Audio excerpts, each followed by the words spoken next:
نحمده ونصلي على رسوله الكريم اما بعد بسم الله الرحمن الرحيم وعن ابن عمر انه سمع النبي صلى الله عليه وسلم يقول اقتلوا الحيات الى آخره۔ عبداللہ ابن عمر رضی اللہ عنہ سے روایت ہے کہ انہوں نے نبی اکرم صلی اللہ علیہ وسلم سے سنا کہ سانپوں کو مار دو، خصوصاً وہ سانپ کہ جن کی پشت پر دو سیاہ دھاریاں ہوں اور جنہیں ابتر کہتے ہیں، کیونکہ یہ بینائی کو زائل کر دیتے ہیں، یعنی ان کو دیکھنے سے ہی انسان اندھا ہو جاتا ہے، یعنی ان کے زہر کے اندر ایسا اثر ہوتا ہے کہ جس کو دیکھنے سے انسان اندھا ہو جاتا ہے، اور عورت اگر حاملہ ہو تو اس کا حمل گر جاتا ہے۔ تو عبداللہ ابن عمر رضی اللہ عنہ فرماتے ہیں کہ میں ایک مرتبہ سانپ کے مارنے کے قریب تھا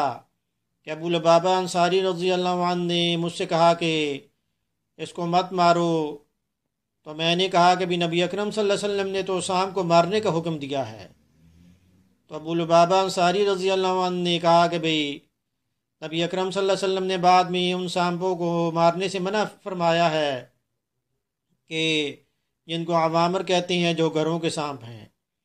بخاری و مسلم میں اس کو جو روایت کیا گیا ہے۔ تو اس حدیث میں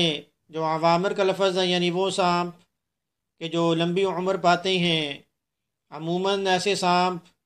جنات ہوتے ہیں جو گھروں میں سانپوں کی شکل میں آتے ہیں، تو اس وجہ سے انہیں جو مارنے سے منع کیا گیا ہے، اور وہ ان کو مارنے والے کو یعنی نقصان بھی جو پہنچ سکتا ہے۔ لیکن ایک دوسری حدیث میں اس کا حل بھی بتایا گیا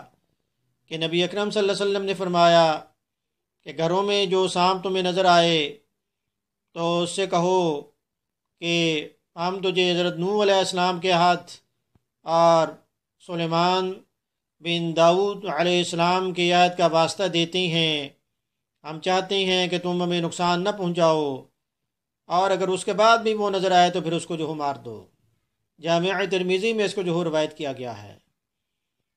تو اس میں حضرت نوح علیہ السلام کے ہاتھ کا جو واسطہ اس وجہ سے دینا ہے کہ نوح علیہ السلام کی کشتی میں سانپ بھی جو سوار ہو گیا تھا جب سیلاب آیا تھا، تو اگر وہ سوار نہ ہوتا تو اس کی نسل جو ختم ہو جاتی۔ اور سلیمان علیہ السلام کا تذکرہ اس وجہ سے کیا گیا کیونکہ آپ کی جنات کے اوپر آپ کی حکومت تھی، سانپوں کے اوپر بھی آپ کی حکومت تھی، آپ کی بات چیت بھی ہوتی تھی، تو اس وجہ سے سلیمان علیہ السلام کو جو تذکرہ کیا گیا۔ اور حدیث میں جو عبداللہ ابن عمر رضی اللہ عنہ، ابو لبابہ انصاری رضی اللہ عنہ کا بھی تذکرہ ہے۔ تو ابو لبابہ انصاری رضی اللہ عنہ وہ صحابی ہیں کہ نبی اکرم صلی اللہ علیہ وسلم نے کئی غزوات میں آپ کو مدینہ میں اپنا جو جانشین بھی جو مقرر کیا، اور ایک مرتبہ ابو لبابہ انصاری رضی اللہ عنہ نے کسی معاملے میں یہ محسوس کیا کہ مجھ سے غلطی ہو گئی ہے، میں نے اللہ اس کے رسول کے ساتھ خیانت کی ہے، تو اپنے آپ کو انہوں نے جو زنجیروں سے جو باندھ دیا، اور پھر نماز کے لیے اور حوائج ضروریہ کے علاوہ جو ہے وہ اپنے آپ کو وہ باندھ کے رکھتے۔ تو 7-8 روز اسی طرح گزر گئے۔ تو نبی اکرم صلی اللہ علیہ وسلم کو جب یہ بات معلوم ہوئی تو آپ نے فرمایا کہ اگر مجھے پتہ ہوتا تو میں خود ان کے لیے استغفار کرتا۔ بعد میں وحی کا نزول ہوا، بھئی ابو لبابہ رضی اللہ عنہ نے جو ہے وہ توبہ کیا تو اللہ پاک نے ان کی جو توبہ قبول کی ہے۔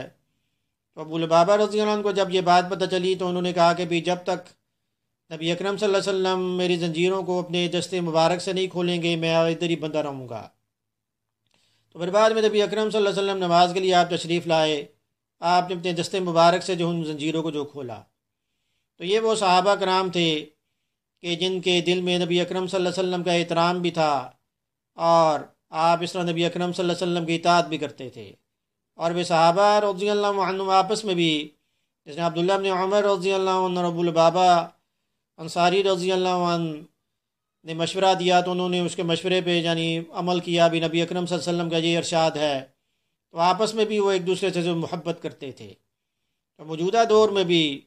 بالکل اسی طرح رشتہ مواخات ہونا چاہیے، نبی اکرم صلی اللہ علیہ وسلم کی اطاعت کا جو جذبہ ہونا چاہیے، محبت بھی ہونی چاہیے۔ اگر نبی اکرم صلی اللہ علیہ وسلم کی اطاعت نہیں کریں گے تو پھر معاشرہ جو ہے اس کے اندر ترقی نہیں ہو سکتی، اور ہر بندہ جو ہے وہ دوسرے کا جو دشمن ہی ہوگا۔ جس طرح کے موجودہ دور میں یہ اس تمام واقعات رونما ہو رہے ہیں تو سپیروں نے یہ کہہ کر سانپوں کو کر دیا بند، انسان ہی کافی ہے انسان کو ڈسنے کے لیے۔